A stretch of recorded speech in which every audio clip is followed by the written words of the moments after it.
ଆରେ ଆଜି ସକାଳେ ଟ୍ୟୁସନ କାଇଁ ଗଲୁନି? ଆରେ ଆଜି ମୋ ଦେହଟା ଭଲ ନଥିଲା ତ ମୁଁ ସେଥିପାଇଁ ଟ୍ୟୁସନ ଗଲିନି।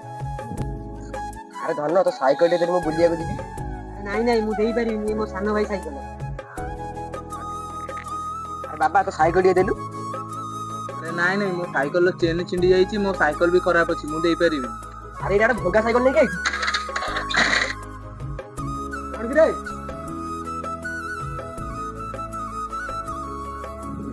ଆରେ ବାଦଲ ଭାଇ, ଆରେ କଣ ହେଲା? ତମ ଟୋକା ମୋ ଭାଇର ଟଣ୍ଟିକି ମାରି ଦେଇଥାନ୍ତା। ଆରେ ମୁଁ ତ ଜାଣିନି, ସେ ଘରୁ ଆସିଲେ ତାକୁ ପଚାରିବି। ଆରେ ପଚାରିବୁ କଣ, ସେ ମୋ ଭାଇ ହେଇଥିଲେ ଦାଦି ଚାପଡ଼ା ଆଗେ ଦେଇଥାନ୍ତି। ଆରେ ତା ଭୁଲ ନ ଜାଣିକି କେମିତି କଣ ତା ଉପରେ ହାତ ଉଠେଇଦେବି? ଆରେ ଭୁଲ ବନି ଆଉ ସେ କେମିତି ଭୁଲ କରିଥାନ୍ତା?